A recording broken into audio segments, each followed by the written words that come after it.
Hello, ghouls. How are you doing? So, we finally have some answers. A new interview with Tobias has cleared up a lot of the questions surrounding the sudden end of the Skeletour and his well deserved break. So, today we're going to break down the most important parts and talk about what this actually means. But before we start, a quick thing, let's keep the comments respectful. I know a lot of us are disappointed. I didn't get to attend the Skeletor either, so trust me, I get it. But let's have a healthy discussion, okay? Alright, let's go.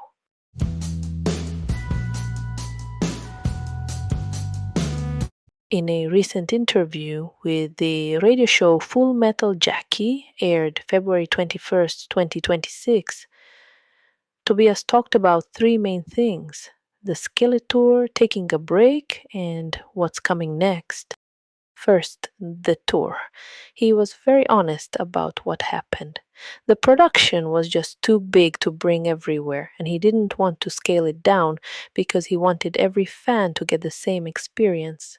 No smaller version of the show, no compromises. Basically, the tour was massive, very expensive, and the numbers didn't work out the way they expected. With this tour, even though there are things that we didn't do, it was definitely a sort of hands, gloves off, let's go nuclear and, bring this nuclei to everywhere on the planet. And then reality sort of actually catches up with you. And all of a sudden it's like, okay, so, we've done one European tour. This is our second American leg. Originally, we were intending to do South America, Australia, Japan. The tour is simply too big. We cannot bring it. It won't. You cannot travel with all that stuff, at least on our level. You have to sell out 10 nights every place to just sort of make it happen. And yeah, that hurt. A lot of fans, me included, were still waiting for our chance. It would have been incredible to see them bring this production to places like Japan, but the reality is that tours at this level are insanely complicated and risky. Do I think management should have maybe anticipated this better? Personally, maybe. But at the end of the day, we don't see everything happening behind the scenes. Now, about his break. Tobias said something that honestly makes a lot of sense. At this point in his life, he doesn't want to feel tied to a strict plan. He wants to go with the flow creatively and spend more time with his kids now that they're older. He admitted that at times, during their childhood, he was gone for weeks or months at a time. And honestly, I respect that. We don't need a new album every year. I'd rather have inspired Ghost than burnt out Ghost. Taking a step back to recharge is healthy. I have my family. Duh, of course, everybody knows that. I've had two kids waiting at home with my wife for 15 years. And maybe that says something about me, that it wasn't a pushing enough factor during those years.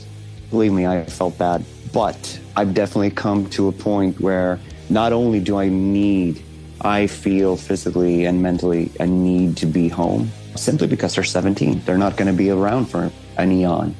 But here's where it gets interesting. He mentioned he has two film projects in the works. One is probably the movie they filmed in Mexico, but we still don't know anything about the second one, and he also said he recorded an album that has nothing to do with Ghost. That's huge. He even compared himself to Peter Jackson and his films, kind of hinting at how Ghost's albums connect in phases. My career is kind of similar, not really the grandioseness of the difference between big and small, but if you just want to have a creative comparison, it's kind of similar to what Peter Jackson is doing, where the film Bad Taste was his first. That's sort of repugnant.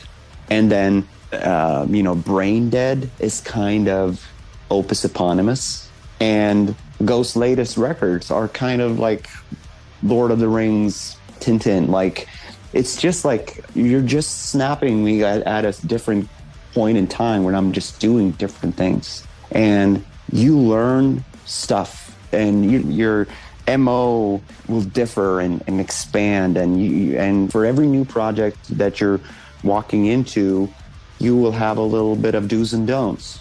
Where I'm right now is if Peter Jackson would go back to do a little bit of bad taste. Let's put it that way. So, does that mean we could see a return to the roots? Something closer to Opus, but with everything he's learned over the years? That would be such a bold move, and I'm honestly curious to see where that goes. What we know for sure, the Skeletour is over. Tobias is going home to his family, and we're entering a waiting era. And yeah, it's okay to feel sad. If I'm being honest, I do.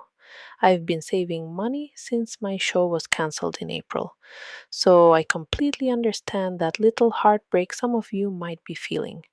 We can support Tobias and still allow ourselves to feel disappointed.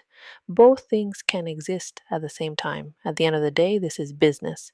There are contracts, logistics, money, teams. It's not as simple as just add more dates. So now, I want to know what you think. How are you feeling about all of this? Let me know in the comments. And if you enjoyed this video, don't forget to like, subscribe, and hit the notification bell so you don't miss more ghost content. And remember, Go live your lives, goddammit.